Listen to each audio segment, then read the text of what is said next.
This is the Book Deal Podcast Monthly Takeover by your host, Natasha Rai. I'll be bringing you even more debut and seasoned authors as they talk about their path to publication.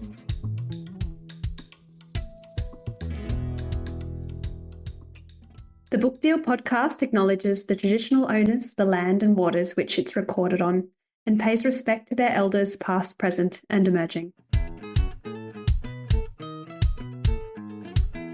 Zahid Gamieldien is an author, screenwriter, editor and writing tutor. His debut novel, All the Missing Children, was published by Ultimo Press in 2024. He's had short fiction published in literary journals including Island Magazine and many others. His work was listed for the Richel Prize and selected for inclusion in the Best of 40th Anniversary edition of the UTS Writers Anthology. His unproduced screenwriting has been listed for awards in Australia and overseas. And as an editor and writing tutor, he's helped several authors get their work into print. He's received funding to undertake a residency at Baruna House and 2 major arts grants from Create New South Wales. He has a new short story coming out in Overland, and his second novel will probably be released in late 2026. Hello, Zahid Gamieldien. Welcome to the Book Deal Podcast. Lovely to be here. Excellent. How are you today? I'm pretty well, I think. How are you? Yeah, I'm fine, thanks. So I would like to talk to you a little bit today about your novel, All the Missing Children, and maybe some writing practice, and then go a little bit into your publishing journey. Is that okay? All right, sounds like a plan. Okay, so how about we start with your elevator pitch for All the Missing Children? Okay, so All the Missing Children is a literary mystery drama with creeping supernatural elements. It's about the effect that the enigmatic presence and mysterious disappearance of 2 children has on various characters, from their working-class mother to a suspended detective who's obsessed with a cold case.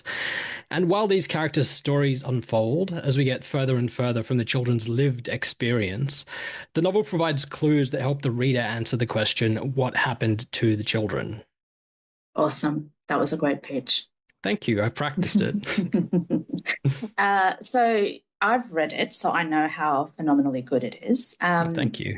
How did you start? Like, what was your starting point for this novel in terms of those viewpoints and that kind of common thread that you just mentioned? Well, I guess I've taught novel and script writing for about 10 years, and so I'm very familiar with traditional story structure. And a lot of traditional story structure, whether you talk about it in terms of 3-act structure or 4-act structure or 7-sequence structure, it's all kind of the same. It's about establishing a character with a fundamental flaw and then designing events that test that flaw until the character changes and overcomes it. At the same time, your novel generally sets up a story question and goes about kind of inexorably answering that question. So the idea I had for this novel was to design something that outwardly moves away from closure, moves away from synthesis, while in the background, the reader's given everything they need to carry it towards resolution themselves. So what I wanted to do was, with each part of the story, give that a traditional story structure. And so that character has a complete journey. And as you say, there are these subtle connections between the different parts, and all of these clues are being given about the main mystery. Now, unfortunately, I found that you cannot approach a story like that through pure intuition. You need to actually go through and plan how it happens. And that's generally the way I work anyway. I tend to have a plan for what the whole novel is going to look like, what the major story beats are, what the clues are going to be.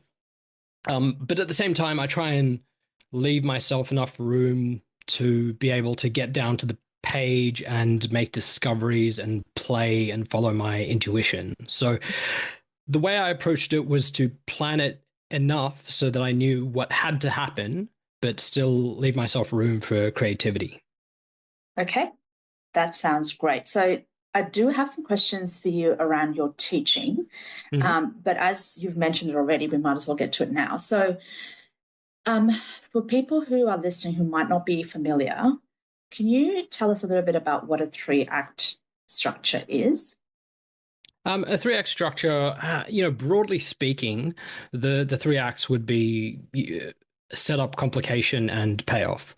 So at the start of a story, you'd establish a character, and the character has some sort of flaw or a way in which they are orphaned from the world at large. There'll be an inciting incident that comes in and prompts them to go on a journey.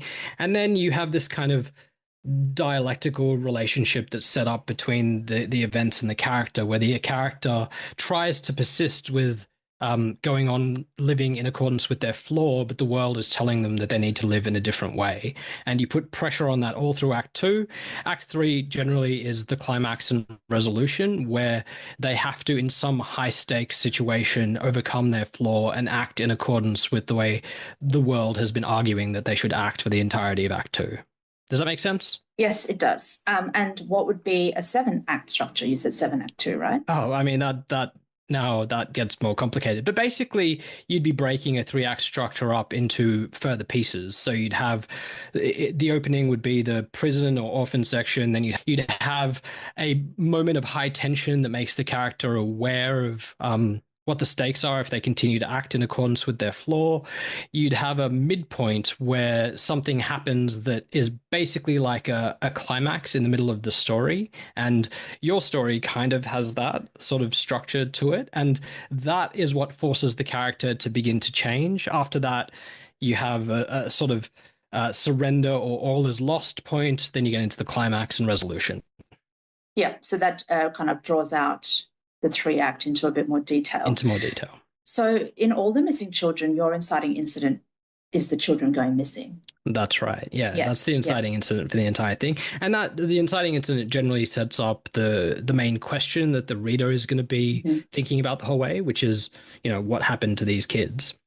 And was that your starting point? Was that your question that you started with? Like, what happened to these kids? Yeah, that was part of the question that I was starting with. But I was much more interested in the effect that their disappearance had on the other characters. So I was more interested in the emotional and psychological journeys of these other characters rather than the mystery of what happened to the children. But at the same time, I did want to provide sort of closure to that question for people who are interested in a plot level. Okay, I really want to say something about that, but I don't want to give anything away. No, I don't want to give anything away because I feel like if I say what I was thinking about, it will give away a bit of the ending, so I'm not going to do that. Sure.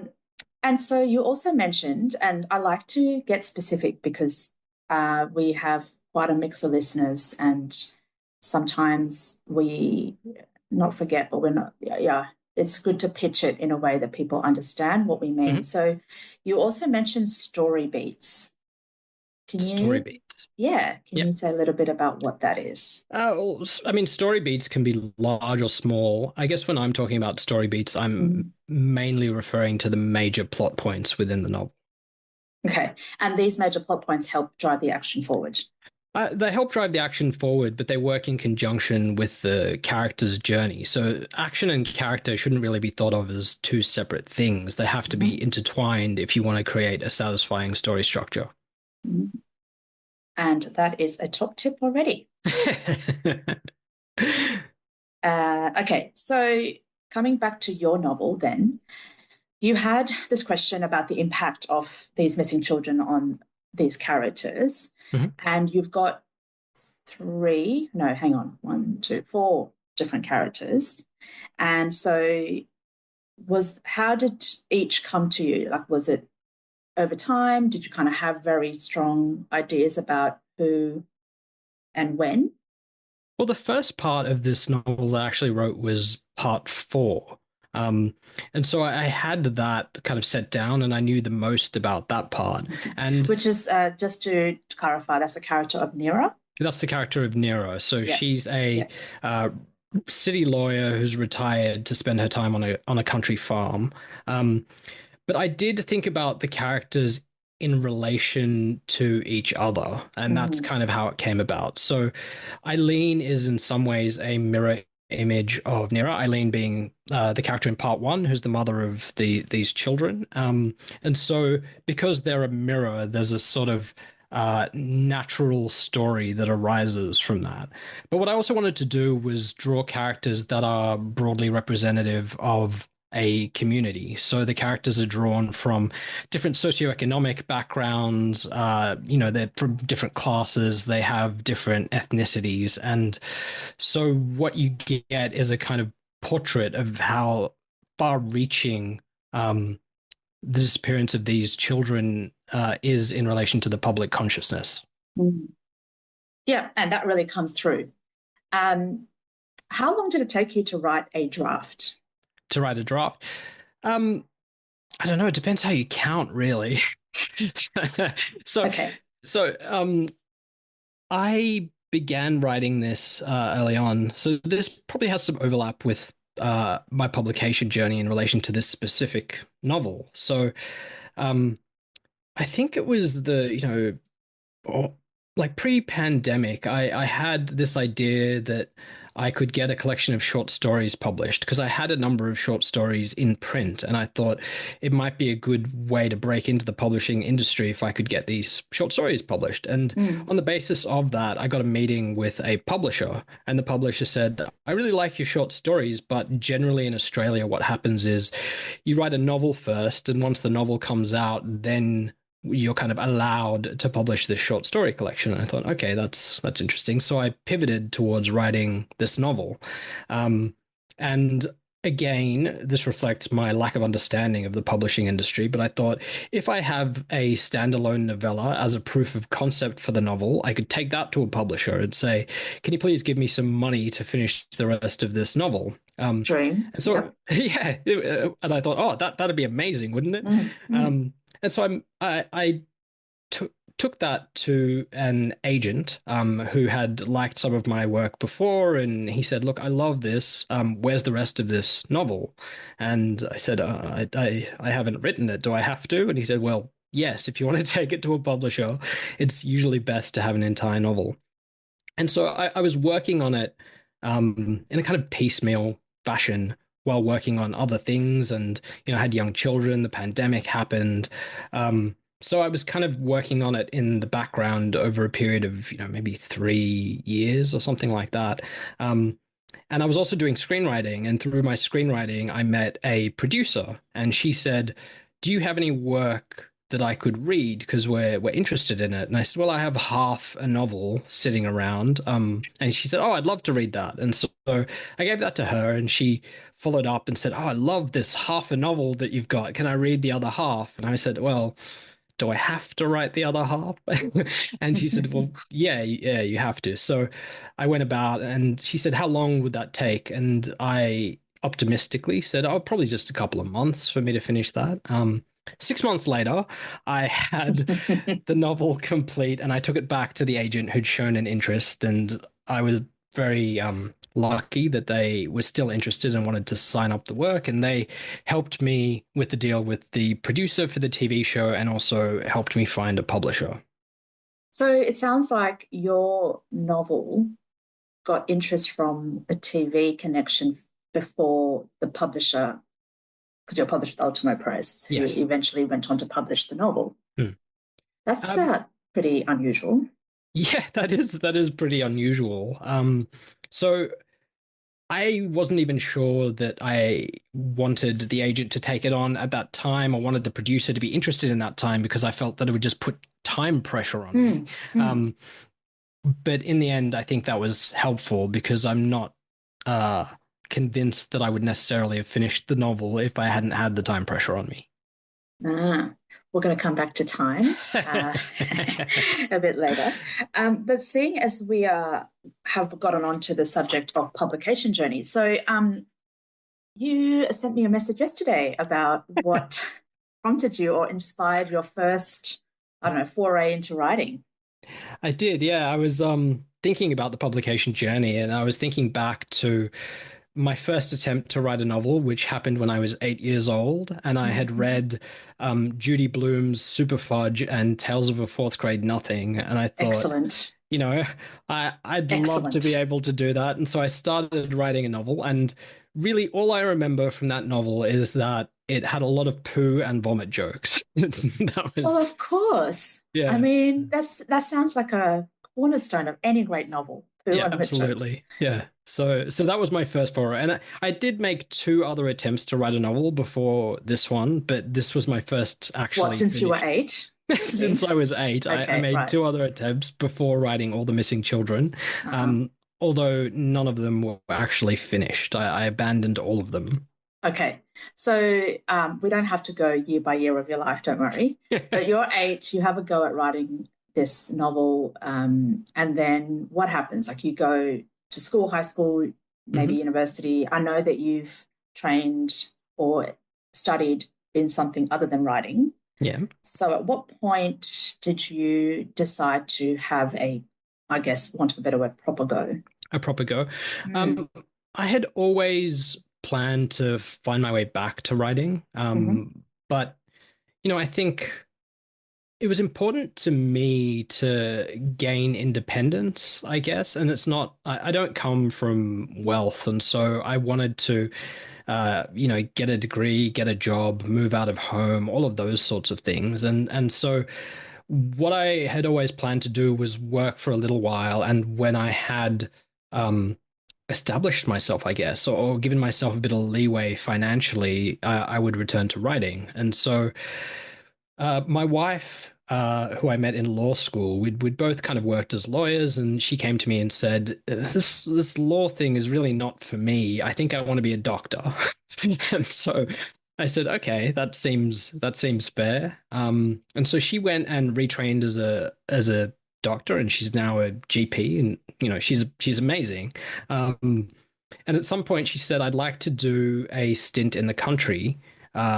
To gain experience there. And so for me, that was kind of the turning point because the university was putting us up in accommodation and paying her a stipend, and we didn't have huge expenses. And so I thought, well, I'll quit my job and I'll take a year and I'll see where this writing thing actually goes. And so that's what I did. And I was um, lucky enough to have a short story published shortly after I'd done that. And um, I haven't said this to very many people, but I actually cried when that short story was published Oh, because it's a I was huge just moment, isn't it it? was Just such that a recognition. absolutely. and Mm. and I was sort of like, well, maybe I can do this, and I sort of took it from there. Well, as a big fan of your work, I'm glad you did. Oh, thank you very much. So all of that, not all of that, all those conversations happened with the agent and the producer after that year or during while you were still working on it.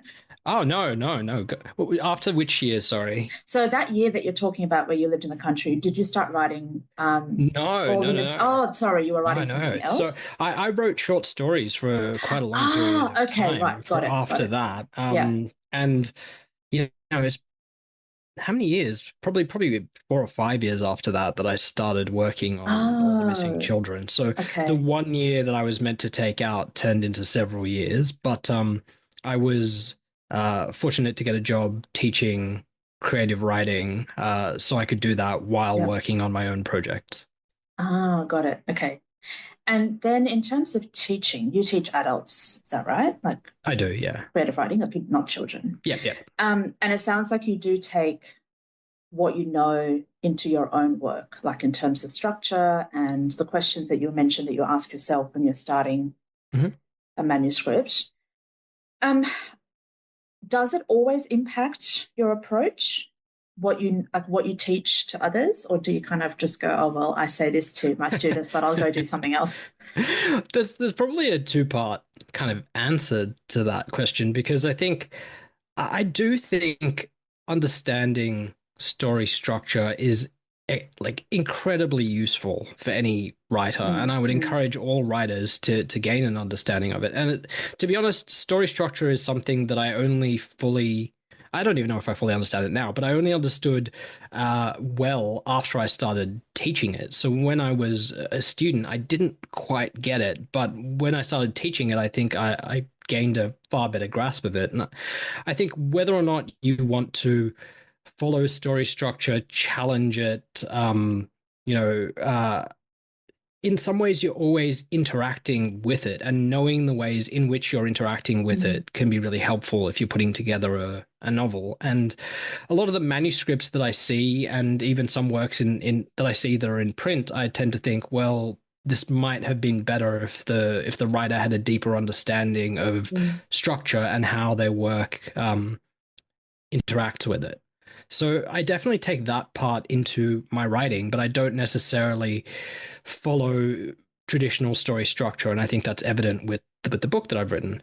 And I think the second part of that is that when I started teaching, I think I clung to the certainties of style guides and things like that when it came to craft. So, if I saw an adverb, I'd be like, strike this adverb, get it away from me.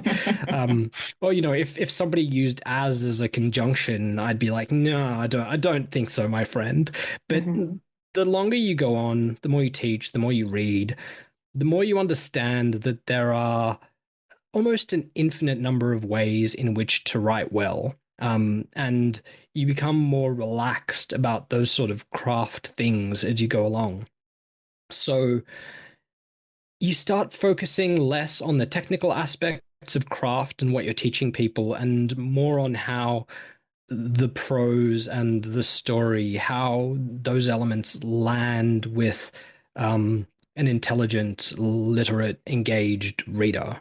So maybe that is another tip. Don't sweat the technical rules that you see in a style book, but focus on the effect that your craft has on readers.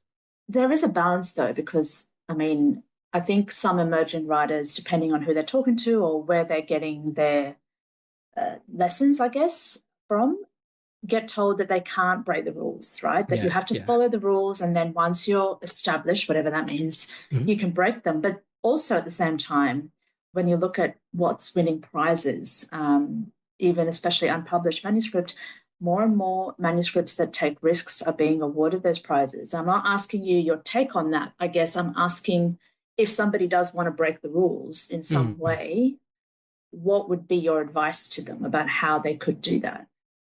I mean, I think the only real rule is, if it works, it works. And I think that's a good rule of thumb. So I think if you focus on how it lands with your readers and what sort of feedback you're getting from your trusted readers, like that's really what should be guiding you. And there is a tension between the market and artistic merit. It is the publishing industry after all. So if you're taking risks, it might be that a publisher is less likely to allow you to get that in print taking risks when you're new, and more likely to allow it when you've, written your third, fourth book. So it's a function of market as much as it is about the artistic merit of what you're writing. Yeah, totally. Hi, I'm Bianca Breen, and my debut novel is a YA fantasy called Made of Steam and Stardust. It's published on 12th of May by Stag Beetle Books in the US. When a comet hurtles toward her planet, 16-year-old inventor Gerdie is determined to stop it and use her success to improve the conditions of the factories she works in. She'll build a machine that will save the world. But as she hunts for the parts to build her creation, she encounters Fel, a mysterious boy with an unsettling connection to the comet. He's being hunted by the ruthless Conqueror Seki, and soon Gerdie is too. On the run, the duo uncovers a chilling secret: blueprints for a deadly army of automatons. The army is nearly complete, but a final piece is still missing. If Gerdie doesn't find it before Kuroseki does, the comet will be the least of her worries. I hope readers love the adventure, the quirkiness, and the heart of the novel. I hope it reminds them that although the beautiful nature on this earth is strong, it still needs our help, and I hope it prompts them to look up at the stars every now and then. Are there common mistakes or errors, or I don't want to use the word tropes, but maybe patterns that you see in emerging writers or the manuscripts that you get to look at? Generally, the thing that you'll notice is when a story is driven by events rather than character, because people tend not to understand that readers are mostly interested in understanding your character and going on a journey with them. And if you are imposing story events on that character that are unnatural and you're forcing them to make choices that they wouldn't believably make for the sake of drama, readers are going to cotton on to that really quickly and they're going to react against it.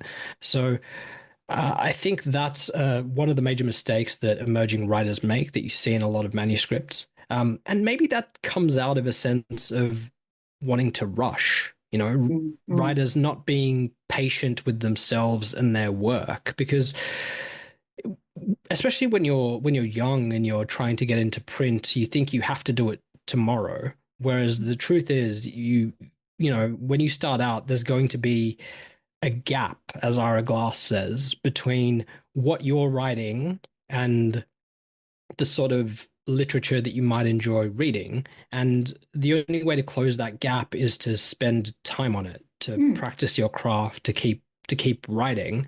And it's sometimes I think it's going to be a gap that you're never really going to feel like is ever closed, because I've got a book in print and I certainly don't think I'm at the level of the writers that I was trying to emulate when I started. And all you can do is just keep going, put the time in, and hope that you close that gap.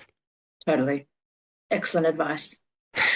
So, I mean, I know that when we first met, I was intimidated by the idea that you're a writing teacher, because I was like, oh my God, this guy knows everything about writing. So when you've got a manuscript ready or a draft that you're okay with, do you have trusted readers and or mentors that you also need that feedback from? Or are you kind of thinking, well, I know what I'm doing, I know my way around a story, characters, etc., so I don't need that? No, I don't think you ever feel like you know what you're doing. That's one thing that I think,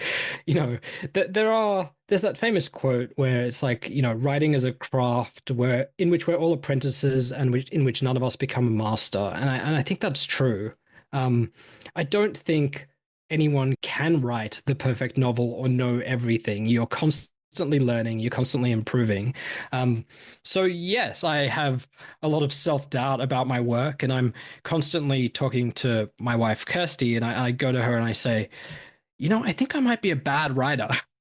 And she'll say, no, you're not. I've read your work. You've got all of these things published behind you. And I go, yeah, but is that evidence though? I don't really know. And so, but then there are days where I think, oh, I've written something that's really worthwhile and great. And, I think that's completely normal to feel as a writer. And absolutely having trusted readers helps you, because every time I send something to my trusted readers, I worry that they're going to be like, this is complete rubbish. So I don't know that that's ever going to go away for me as a writer, and I don't know about other people's experiences, but I feel it's really important, and having their feedback gives me a degree of confidence about the work, because I think, well, someone thinks it's worthwhile. And the trusted readers that I have, thankfully, are intelligent, literate, kind, and critical people. So, for example, I have a story that's coming out in Overland that I wrote a little while ago, and it's been sitting there. And one of my trusted readers just intermittently would just send me a text message going like, what are you doing with that story? It's really great. And I kept going, oh, I'm not really sure that it is that great. And he was like, well, submit it, see what happens. And so I submitted it, and I texted him saying, oh, that story got accepted, it's going to be published. And he just replied, of course it is, you idiot. And I think you need people in your life who are going to be both, encouraging and critical. Yeah, your own cheering squad, your own private cheerleaders. Well, not necessarily cheerleaders, because you want them to tell it like it is. But they're giving you critical feedback, but they're also saying it's worth something.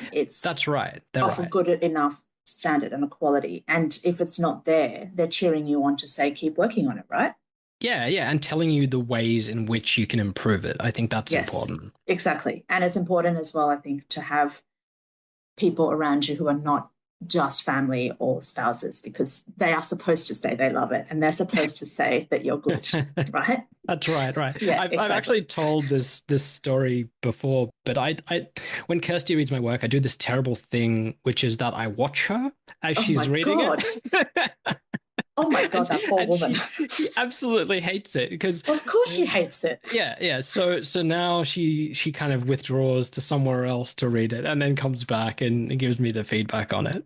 Oh my God. Yeah. You need to, yeah. I'm glad she's figured out how to get away from you, because that would do my head in. Yeah. So you said earlier, Zahid, that about your novel, about the crime element and leaving it maybe unresolved or up to the reader. And the impact of it on the other characters. So, I mean, this is a double-barrel question, so you can choose to answer all of it or one or both elements. How was it for you that, somebody like Ultimo Press, like a reputable, really good quality publisher, took a risk, I suppose, on something that is unusual for a debut writer? And also, what was that discussion like in terms of marketing? Because this kind of your book defies easy kind of definition in terms of, thank you, categorization is a better word. Yeah. I mean, I'm assuming most people wouldn't have read it. It is a strange book in that it doesn't fit neatly into any genre. It's been classed as complex crime, horror, mystery, gothic fiction, literary fiction. I think those are the five ways it's been kind of described. And that does make it difficult from a marketing point of view. I think of it as literary fiction, but I might just think of it in that way because that suggests that I can do whatever I want in terms of genre without having to worry about it. But if you think about it as crime fiction, then it is kind of difficult because it doesn't do the things that crime fiction readers might expect from that sort of novel. And interestingly, and I'm trying to word this so carefully without giving anything away, there is a crime element, but it's not the element that you are set up to think it will be. That was so clumsy.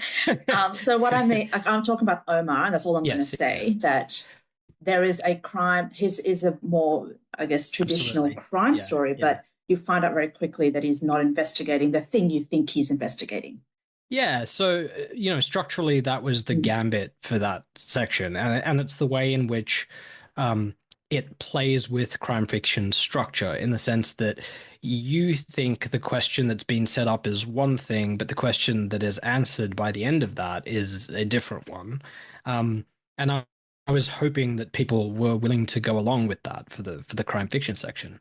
But overall, there's not a detective character that goes through and attempts to solve the core question of what happened to the two children that go missing at the end of part one. And there's no scene in which all of the facts are laid out for the reader and you're told the answer. Now, crime fiction readers tend to expect that. Exactly, yes. If you are a crime fiction reader, you're going to be engaging with a different kind of experience. And when Ultimo Press came on board, they spoke to me about it as a crossover novel. So it's a literary novel that crosses over into other genre categories. And one of the genre categories into which it crosses is crime fiction. So it was marketed to a section of the crime fiction readership or audience. And the compromise that we kind of came to was that it could sit there, but the cover would be a very non-traditional crime fiction cover. So the cover, it doesn't look like other crime fiction novels you would encounter. And it has some horror elements, some mystery elements, maybe some literary fiction suggestion as part of the cover. And that's the intention of that is to put people on notice that if you are buying this book, you're not getting the normal crime fiction experience, even if it has some crime fiction elements. Because I find this really interesting, because I've had quite a few writers or emerging writers say to me that they're not writing something that is easily definable. Yeah. So I guess your experience speaks to write it anyway, because you will find maybe a home for it at some point. Because you will find a publisher who's willing to take that risk. I mean, because it is a risk. Right? It is a risk. It is a risk. And as I was saying, it's, there are market factors involved in them. They make a calculation over how many units they think they can shift with your novel, and that probably determines whether or not they're willing to take the risk on it. So, if you want a more surefire path to publication, then eliminating publication risks is one way of doing it. But I would probably encourage people to write the thing that they want to write and just do as good a job as they possibly can. And if it's good enough, hopefully, the market will find a place for it. Yeah, as the market tends to do for things that are brilliant and different. Yeah, but brilliant and different is a hard bar to meet sometimes. Good enough and different. Good enough and different. Good enough and different. Yeah. So you mentioned earlier about timing. So I'm getting a sense, actually I've heard you say it, so it's not just a sense, that you sometimes struggle with your time management. So in terms of... Are you outing me in this podcast for struggling with time management? You actually said it on another podcast, so I'm not outing you. Okay. It's not something that's not already available. It's already in the public domain. It's already in the public domain. So I guess my question is about what sustains you and supports you to keep writing, and how you do approach time management, because I know you have family commitments, as well as, young children and all the, life stuff that a lot of people have. So how do you find time to do your writing practice? I mean, I was struggling before when I was working, teaching writing and writing as well. I have taken some time off from teaching because I got a 2-book deal and I have a looming deadline to get in my second manuscript, and so I felt like I needed to take that time. So primarily, that's really where I've stolen time from is from the other job that I used to work, and I was lucky enough to get a Create New South Wales grant, which kind of supplemented my income and gave me the freedom to write. And that's another thing that I would really encourage people to do is apply for grants. I know that it's a bit of a crapshoot and you never know what the outcome is going to be, but it could be good. And if the worst thing that can happen is that you're in the exact same position that you're already in. Exactly. Yeah. So I would say really, apply for whatever grants you're eligible for. So, I think that's mainly where I've stolen time from. It is hard if you have family commitments and children sometimes. Of course, yeah. But, the rewards are worth it, I think, for me anyway. Yeah, and it's about finding what works for the individual, right? So if you have time in the morning or in the afternoon or whatever it is, so many times a week, you just make that work. Yeah, that's absolutely right. You need to, whatever time you have, you need to be able to make it work. And I used to write on my phone on the bus. So I would be, open up an email that I would send to myself and just hammer away and hope that I could figure something out that way. So, whatever time you can dedicate to it, like you need to steal that from your life and do it. Yeah. So we've got a little bit more time for a couple more questions. What have you learned along the way? What's the most important, or maybe not important, but significant lesson that you've learned along the way in terms of anything, publishing, writing, craft, time management? I don't know. I mean, I can talk about the way that I try and approach writing, because when I carve out space for writing, I find that I do my best work if I'm in a deep thinking zone, and it can be really hard to get into that zone as a writer, especially if there's a finite amount of time that you'll be writing. So, before I start writing, I do all my work on Scrivener. I open Scrivener up.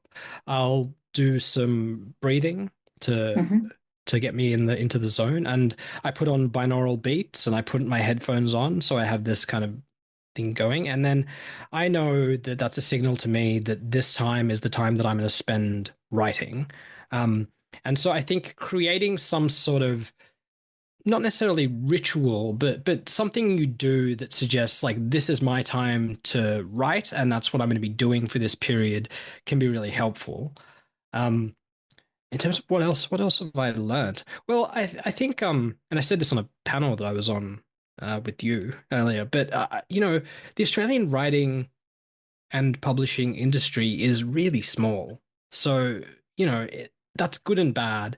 It's bad in the sense that the market can be risk averse, and it might be harder to get something in print that is literary fiction and really different. But it's good in the sense that you get to meet all of these different writers when you go around, and generally speaking, they're lovely people. They're supportive, and they're not arrogant, and they want to talk about writing. They're interested in what you're doing. You're interested in what they're doing. So it's a really nice, supportive community, generally speaking, and that's one thing that I've learned.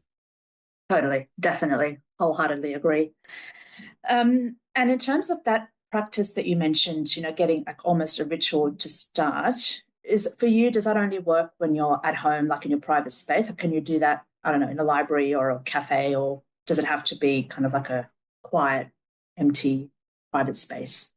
Well, I tend to like writing in a quiet, empty space. But it's not I'm describing that practice more as an example rather than saying this is the thing that you should do. Yeah. And I think that some writers love going to a cafe and settling down to write. Some writers get their best ideas when they're walking. Some writers really like wasting water and having really long showers because that's the only way they can solve their story problems. Yeah. And I think, all of those things can work. And as a writer, you just need to find the practice that helps you be your most creative. Yeah, totally. And I know that you've already snuck in lots and lots of excellent tips in this episode, but I'm wondering if there's anything that you brought in that you haven't said, or any kind of final tip for, especially for emerging writers who maybe are looking for a traditional publishing, deal. Right. So when I've been asked this question before, I've said stuff like, finish what you start. And maybe that's advice that I would have wanted to give my younger self as well. And I've also said, seek balance in your writing, have self-belief, be stubborn, but also at the right times be open and have humility. So maybe one thing I haven't really spoken a lot about is perseverance. And you do hear a lot of people talking about the need for perseverance when you're writing, but I always think, well, how do you actually do that? And I think it's about having the right mindset when it comes to your writing. So what you want to feel about your writing is that you're happy with how far you've come, but you know that you can still do better. And I think if you cultivate that mindset, then when you face a setback, you can think, oh yeah, like that's fine. I'm proud of that work. It didn't quite make it, but I'm a better writer now than I was then, and this next work is going to be better. And when you have a success, you can think, oh, I'm really happy that made it into print, and I'm now a better writer, so I'm going to go write something else. And I was thinking about this morning, and I was like, well, what do I call this? Do I have a name for it? Do I call it, happy dissatisfaction or like something like that? And then I thought, you're not being particularly innovative here by saying this. You're just stealing from Samuel Beckett. There's the ever failed, ever tried, ever failed, fail again, fail better. And that's really how you should go into it. So the tip is steal from Samuel Beckett, and the tip is be happy with how far you've come as a writer, but know that you can still do better, because that's the way new and great art is made and will always be made. And just to expand on that, a way to be happy with what you've done is to look at older drafts, or to look at what you were writing and how much it's improved, because it can be hard to go, oh, I'm really happy with the fact that I was rejected. Or, this is fine, this is great, next time. It does help to look at old stuff. I do that from time to time. Yeah, thank you. This is utter crap. Yeah. Absolutely. That's the bit I forgot to say is I think if you in practical terms, if you go back and look at something that you wrote 5, 10 years ago, something like that, you will be able to see how much better you are now, and you'll automatically start editing that thing in your mind. So, Yeah, yeah. I think that's just a way of reminding yourself that you're on a journey. You're always on a journey of improvement when you're writing. And even though it's not linear, it is kind of always moving in one direction, and that is towards becoming a better writer. That's so profound. I feel like we need to end this episode there. I was going to make a terrible joke about, especially if you go back and look at your teenage poetry, you'll feel so much better. But now I've ruined your profundity of saying that. I will say, I looked at my teenage poetry a little while ago, and I was like, oh my God, I'm so glad nobody ever saw any of this. And I threw out those old notebooks, even though oh, damn, all the listeners out there are like, we'll never see it. Yeah, never see the light of day. Okay, well, thank you so much for sharing all of that with me. We have come to the end of our time together today. Thanks for those top tips, and best of luck with your current manuscript. Oh, thank you, and thanks so much for having me on. My pleasure. Thank you for listening to the Book Deal podcast. If you enjoyed this episode, please subscribe to the pod so you can receive updates as soon as our new eps drop. And to keep up to date with what the pod is doing, you can also find us on Instagram.